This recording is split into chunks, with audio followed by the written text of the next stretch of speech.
Salmo 5, verso 12. Nós vamos ler todos juntos esse versículo. Salmo 5, verso 12. Vamos ler? Pois tu, Senhor, abençoarás ao justo, circundá-lo-ás da tua benevolência. Pai, continua falando conosco nesta noite, em nome de Jesus. Pois tu, Senhor, abençoarás ao justo e circundá-lo-ás da sua benevolência, como de um escudo. O tema dessa mensagem é a proteção no favor de Deus. Olha o que a Bíblia está falando.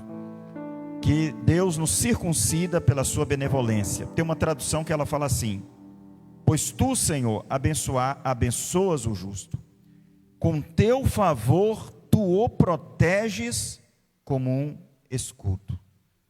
Veja, amados, a proteção está debaixo do favor de Deus. Davi, nós sabemos que ele tinha uma certa percepção apurada da graça, mesmo debaixo da lei.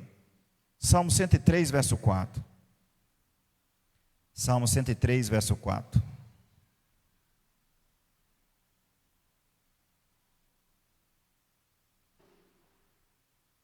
Salmo 103, verso 4.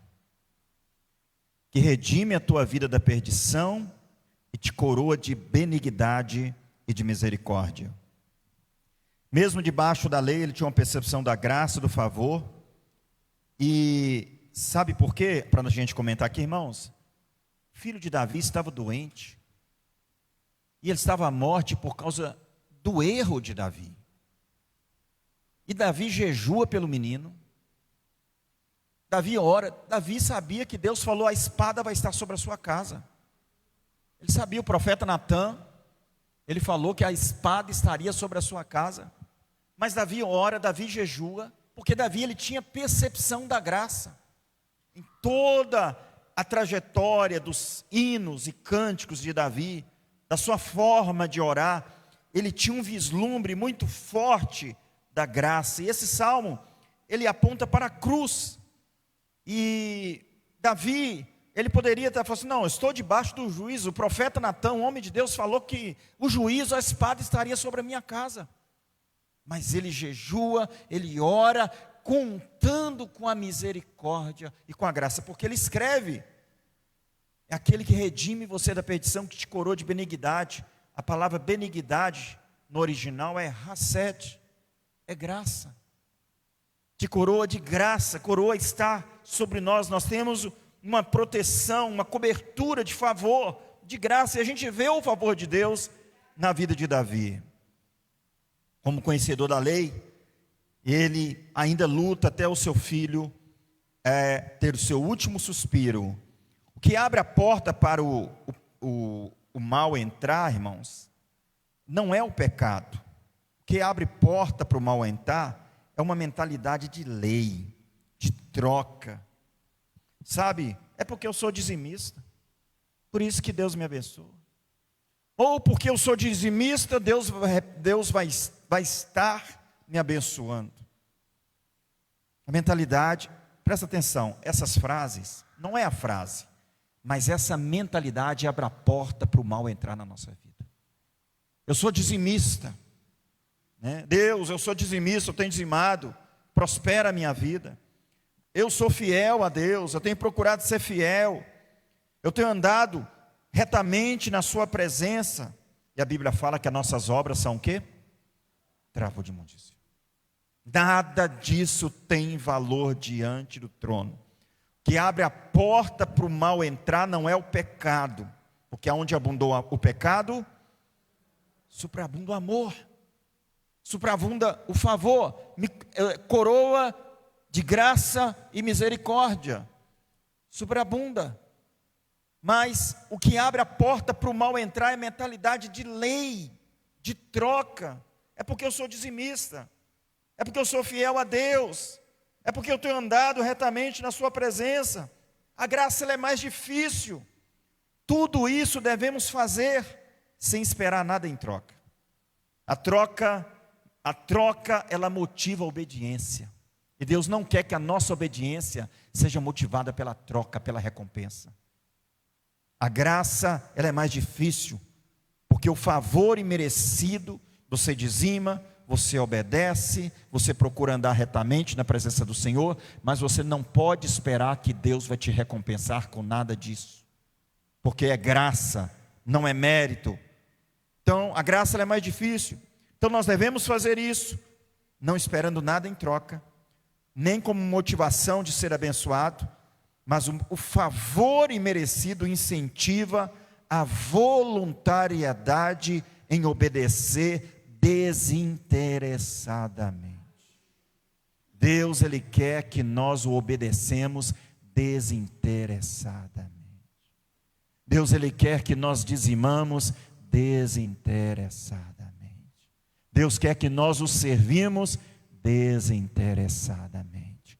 Nenhum pai em são juízo, nenhuma mãe quer que o filho obedeça a ele com interesse. O que mexe com o coração dos pais é voluntariedade, é desinteresse, é um sentimento de uma resposta, de um amor que os filhos recebem e eles devolvem. A nossa obediência, a nossa voluntariedade é uma resposta do amor de Deus a nós. Deus já nos abençoou com toda sorte de bênção nas regiões celestiais. Deus suprirá todas as nossas necessidades segundo a sua abundante riqueza e glória. A nossa provisão não está no dízimo, a nossa provisão não está na obediência, a nossa provisão não está em andar retamente, a nossa provisão ela está em Cristo. Ela está em Cristo. Então, nós não obedecemos porque somos bons, nós obedecemos porque somos transformados. Porque somos transformados que conseguimos ter pelo menos um patamar de obediência. Então, querido, a graça ela é mais difícil. Você está entendendo? A graça ela é mais difícil, porque ela quer despertar na igreja uma voluntariedade. E o que mexe com o coração dos pais é desinteresse. Pai não quer beijo interessado, pai não quer beijo, abraço interessado, pai não quer que lava o carro interessado, mãe não quer que lava as vasilhas interessada. Por que você está fazendo isso? Eu estou fazendo porque eu sinto alegria em servir, em obedecer, em estar cooperando nesta casa. Então, da mesma forma, é o nosso Pai eterno. É isso que mexe com o coração dele. E Ele não vai nos abençoar porque fazemos alguma coisa, porque tudo que Ele tinha que fazer para nós, Ele já fez através de Cristo Jesus. Já está feito. Então, preste atenção. Todas as frases acima repetidas conscientemente, vão abrir brecha na bondade de Deus. A Bíblia fala, Salmo 5,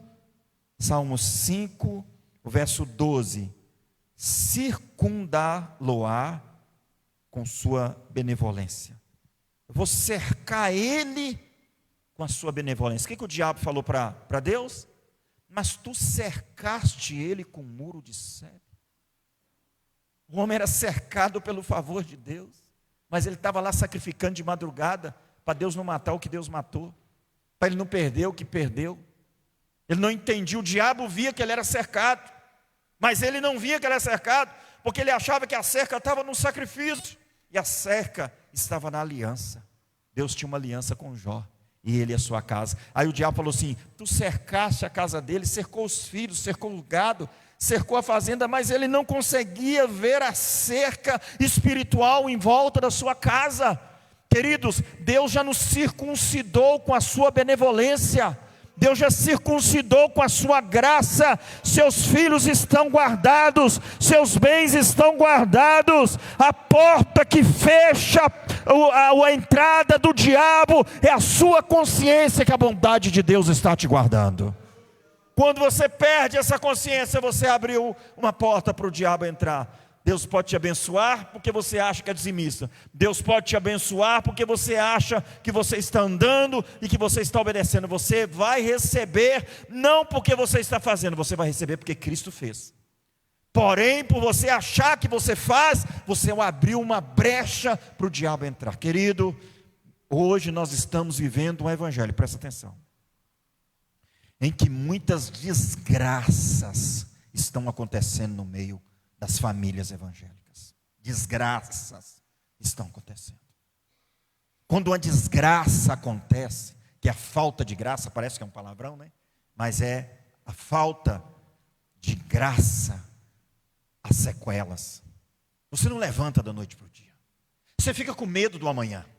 Você fica com medo da perca. Você fica com medo da próxima notícia. E evangelho quer dizer o quê? Boas novas. A expectativa do crente tem que ser em que boas coisas vão acontecer na sua vida. Quando o telefone tocar 11 da noite, você não vai sair sobressaltado, esperando que alguém vai trazer uma notícia ruim, mas você vai levantar com convicção que tem coisa boa chegando aí logo nessa hora da noite.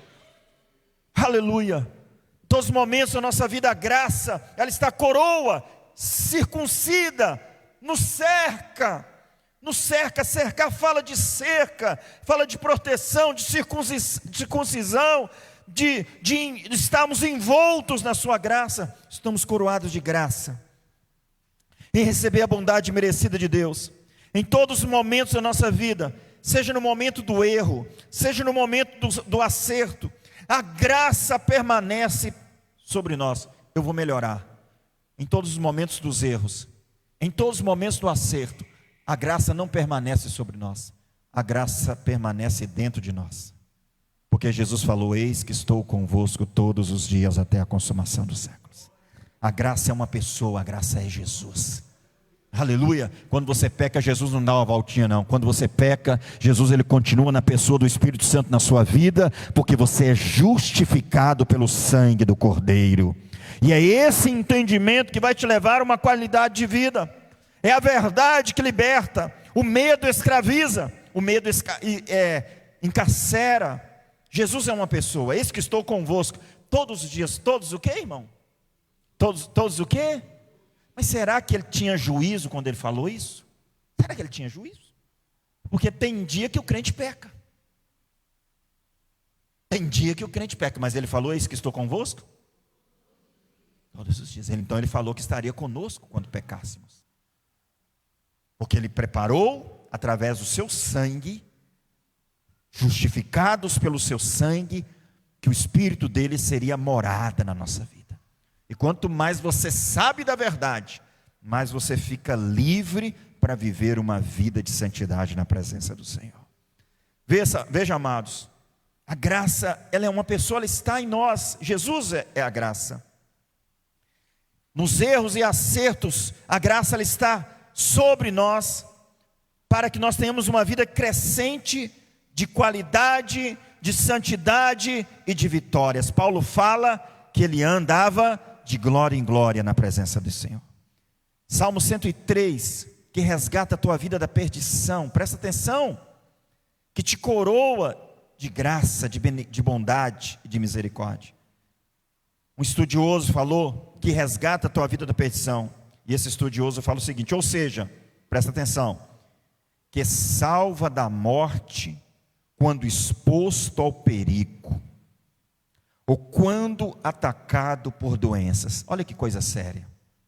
Um teólogo falou que salva da morte quando exposto ao perigo, ou quando atacado pelas doenças. A palavra destruição quer dizer corrupção, quer dizer sepultura, que resgata a tua vida da sepultura. Então a graça de Deus, ela vai te blindar da morte. Ela vai te blindar da morte prematura, ela vai te blindar da doença, ela vai te guardar da doença. Mas pastor, eu fui alvejado com a dor. Olha, a presença da dor na sua vida não quer dizer que a graça falhou. A presença da doença ou da miséria na sua vida não quer dizer que a graça falhou, que o livramento falhou. Ele falou que salva da morte quando exposto ao perigo e quando atacado pela doença. A graça, ela te dá o direito do livramento. A graça, ela te dá direito de livrar dos ataques malignos, mas eles vêm. Os ataques vêm, às vezes o mal ele vem, e aí o que a gente tem que fazer? Confiar na graça de Deus, que está sobre nós, e declarar que a doença não pode ficar na nossa vida. e declarar que a miséria não pode ficar na nossa vida, porque a presença de Jesus na nossa vida é a presença da vida, é a presença da vida abundante, é a presença da prosperidade, é a presença da saúde, é a presença do Rei dos Reis e Senhor dos Senhores. Quando você anda pela rua, Deus está andando dentro de você, através de você. Deus não está em volta de você, Deus está dentro de você. Quando você chega, Deus chega. Quando você anda, Deus anda. Quando você dorme, Deus não dorme, porque o guarda de Israel não tosquenejará. Consciência de presença. Consciência de presença, consciência de presença, consciência de presença. Eu moro debaixo de uma tapera, debaixo de um barraco, mas eu tenho a presença do Deus do céu na minha vida. Aleluia. Independente onde eu estou, a presença dele, guarda de Israel, mora dentro de mim. Aleluia. Interessante que Espírito Santo quer dizer paracleto, e paracleto quer dizer aquele que está de lado. Aquele que está de lado, né? As grandes estrelas de Hollywood têm um guarda-costa, que é alvejado por tiros. Nós temos um guarda-costa, que nos guarda de todo o mal. Aleluia, que nos guarda de todo o mal. Aleluia. Se a doença entrou, se a miséria entrou, você tem direito de declarar que você tem direito à saúde na presença do Senhor. Se a miséria entrou, você tem direito de declarar a prosperidade. Oh, irmão, Deus não é Deus de miséria. Um rei que tem um povo miserável diz que esse rei é miserável, mas um rei que tem um povo abençoado diz que esse povo é abençoado. O nosso rei é dono do ouro e da prata, e aqueles que têm a sua presença têm direito à sua herança, e você tem uma herança de prosperidade e de vitória na sua vida. Então não fique impressionado pelo mal que entrou, a graça continua sobre você. Jesus continua sobre você. Continua declarando, você não pode ficar aí não. Continua declarando dor, você não pode ficar aí não. Continua declarando miséria, você não pode ficar aí não. Continua declarando desavença dentro da minha casa, não pode ficar.